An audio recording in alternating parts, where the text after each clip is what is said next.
A bad girl and your friends bad too. Ooh, you got the swag, so she drippin' swag goo. So today I wanted to do a Depop with me video, but I'm going to be discussing the many problems with Depop. But if you're new here, my name is Kyra and welcome to my channel. I do music, fashion, obviously Depop, and haven't danced in a minute, but you should still subscribe. Also follow me on Instagram at AngelGirlKyra. I've been taking a social media break. I'm not as active on there as I used to be, but I'm planning to get more active on there. Just needed some time to reflect. But anyways, intro aside, let's get into the many problems of Depop. So I kind of made a list of a lot of the things that are problems with Depop and that people brought to my attention, and just being a buyer and a seller, and just things that I've observed. So there's a lot to get into, but the first one is a lot of people tell me Depop is overpriced, and I agree and disagree. I agree to the point if someone is selling like a crusty like Old Navy shirt, has pit stains, and it's gross for $30, then obviously yeah, that's overpriced. But there are sellers like myself who go out to thrift stores and we pick out everything, especially if we're doing style bundles. I want to make sure that it's personalized for you, whether I go do that in a thrift store or use it for my own personal closet. But I know a lot of people are resellers, or we just call them sellers, and they flip thrift finds to sell to you. So because they flip it, they're taking basically all the good stuff and putting at your disposal on Depop. And Depop's literally an online thrift store. It's a platform where people can just sell clothes. So I understand where sometimes it feels like a ripoff because it is used, or it's thrifted, or it's old, but that's kind of like why we love vintage clothing, is because we get to preserve that part of like fashion. Like you'll only find Y2K stuff, 90s stuff, and that's more, I don't want to say it's harder to find, but it's more of a rarity than Forever 21 or Zara or whatever. And don't get me wrong, like people do overprice Forever 21 and Zara stuff. I've seen it all the time. It's kind of ridiculous, but for the most part, if we're selling stuff that we've picked ourselves from thrift stores, to take into consideration that we still have to package, we still have to pay fees, and we still have to make a profit, because some people do this as a living and as their career to pay bills with.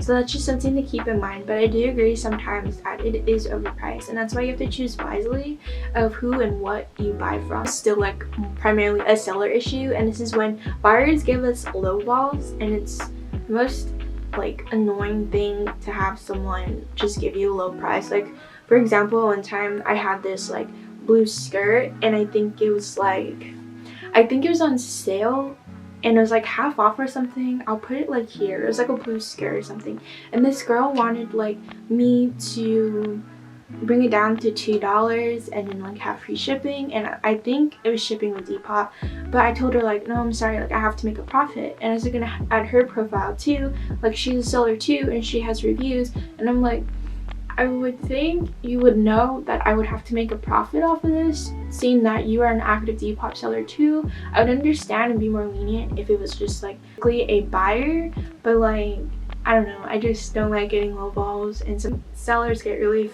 like on the defense when people give them low balls, so they'll just put in their bio like, don't give me any low balls, which I understand. Or the next things I'm going to talk about are more like a community thing.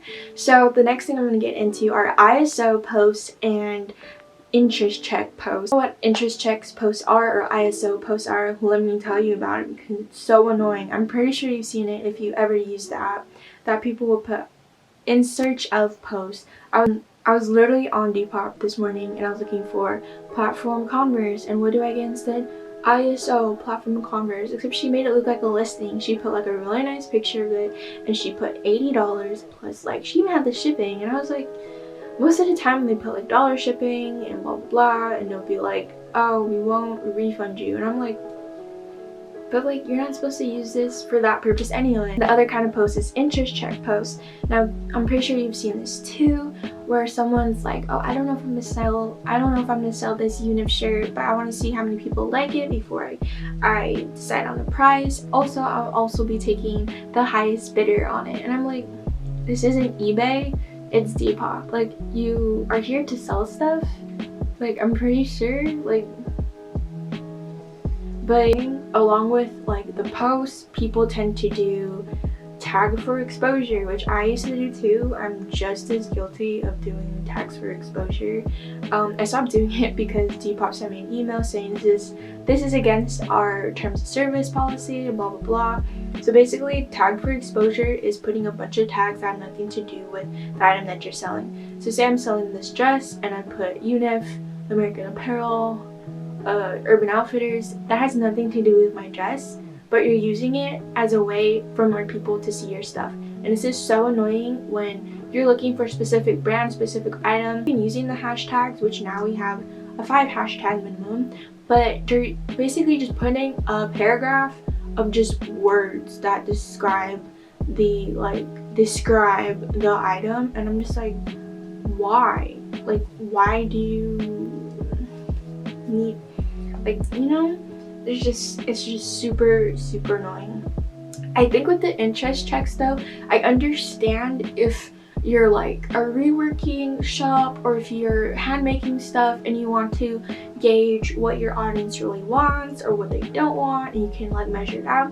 I think that's perfectly fine, but it's for the people that are doing like, they're just like putting up hype for this item. I don't know if I want to sell it, but like if I do sell it, it's a marketing strategy that I know in my fashion classes they talked about, putting hype on an item and making seem like it's valuable when it's really not that valuable and you can easily buy it somewhere else. I mean, and yeah, so the next thing is kind of like, I've just been noticing it, is that people are now selling a lot of stuff you're not supposed to be selling on Depop, which, I mean, I'm not that surprised, but wax pens, psychedelics, other drugs, also gift cards. I believe at the beginning of quarantine, we're seeing an influx of people posting they're selling toilet paper and hand sanitizer and selling it for a lot of money, to the point where Depop had to send an email saying that this was against term of service and the accounts will be terminated for whatever accounts was doing this. And I was just like, you are using people's fear to get money, and you're making the Depop experience for new Depoppers and already established Depoppers a more horrible time during this like pandemic. It's like, I don't like, it's gross, it's disgusting. Next thing is dupes and dropshipping, which sometimes go hand in hand together. Dupes are more like, I'd use an example of UNIF bags. A lot of sellers are recreating these bags and saying that they're dupe Faye bags. So you're just gonna pay $50 instead of the $98 that go to UNIF, but you're paying $50 for this handmade bag from this Depop seller. Conflicted on this part because I want to support women sellers, small business, than a bigger brand like UNIF, but at the same time they're taking intellectual property from UNIF, because UNIF, I guess you can say, they created the Faye bag, unless they stole again. I believe UNIF stole some. There's a whole thing with UNIF, I'm not really sure on it, but something like that. But basically, the small seller is taking the intellectual property of the UNIF Faye bag and also labeling it as UNIF on Depop, and they, most of the time, some of them will put brand UNIF to get you like, oh, this girl has a UNIF Faye bag, but then it's cheaper, and then you're like, oh, I should just buy this. It's teetering for me. I don't really know which side I'm going on. I just think it's kind of like a self-made decision, and I've decided not to buy from these smaller sellers. I'm not saying that you shouldn't. I just personally don't think it's right for me to buy from these smaller sellers. Some sellers are dropshipping, and Depop has really cracked down on this.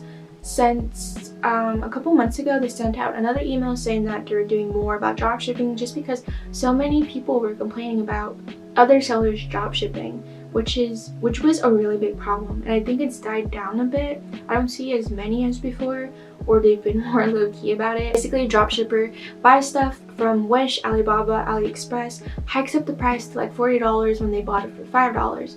Now in the description, they'll say it takes 15 to 30 days for it to get delivered to you, but you're supposed to deliver your parcel within 7 days of the person ordering it.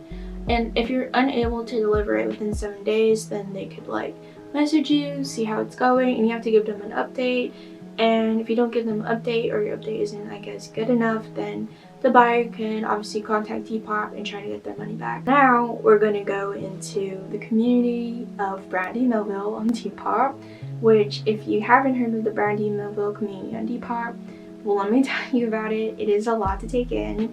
I'm sure you guys already know that on Depop there is a problem with people really gouging the prices for Brandy Melville attire.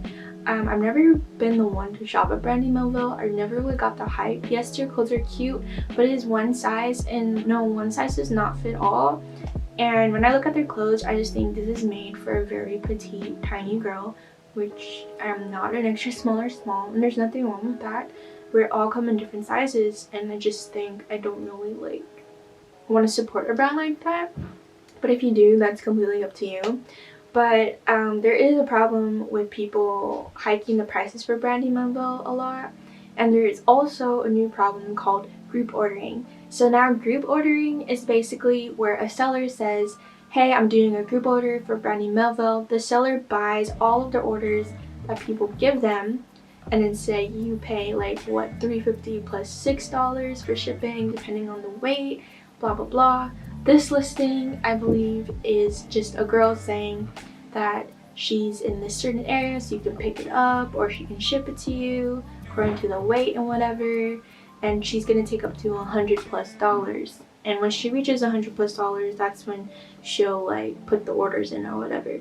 Now, see, there's the problem with group ordering. This is an easy way for scamming, and scamming is rampant on Depop. Very rampant on Depop actually, and I found it to be mostly in the Brandy Melville community. So group ordering is just a perfect way for people to scam people, and lo and behold, what did I find? Someone scammed other people with a group order, and that's really terrible. And a lot of people tend to show their scamming experience on Depop by posting as a listing to warn other buyers to not buy from these certain people. Because the last thing is this kind of scamming, where someone messages you with like a fake profile, right? And they'll message you a number or an email to email them about an item. They'll say they're interested in it, and do not fall for this, because when I first started Depop, I didn't know about this. I was really just learning as I went, and I was super naive and really didn't think people would do this, but they do this. And so basically I answered to the email, and they told me they'd send me a check. Their secretary will send me a check, and then they emailed me again saying, oops, my secretary accidentally sent you a check for $10,000, and I need you to go cash it in at the bank, and then PayPal me $5,000, and I'll pay you the rest of the $5,000 to you for all this hassle. And for some reason that made sense in my head. For some reason, honestly, it was just probably because I just wanted $5,000, because what 18-year-old, okay, I'm pretty sure anyone would want $5,000 in their bank account. But my dad saw the check and he was like, what are you doing? And I was like, Depop? No. And he was like, no, it's a scam. And I was like, oh. And so he tore the check, and like ever since then I've been very wary of getting messages like this, and I really encourage you to report these people. If you ever get a message like that, don't answer them back, don't give them any information obviously, but please report them, because it's been an increasing issue. This is the end of the video, unless I missed something. If I did miss something, like, let me know. But these are kind of the main problems, issues, annoying things that occur with Depop. Some are more serious than the others. Obviously, the scamming is probably the most serious one out of everything, because that's people's money, people's clothes and items, and sometimes it even leads to bullying. My advice to anyone using Depop, or honestly just any selling app, is to be very careful about who you trust and what you buy, how you buy it. But yeah, and all my socials will be in the description. And until next time, hopefully I'll still be alive, but I really don't know these days. But yeah, so don't forget to subscribe, and I'll see you next time. Bye.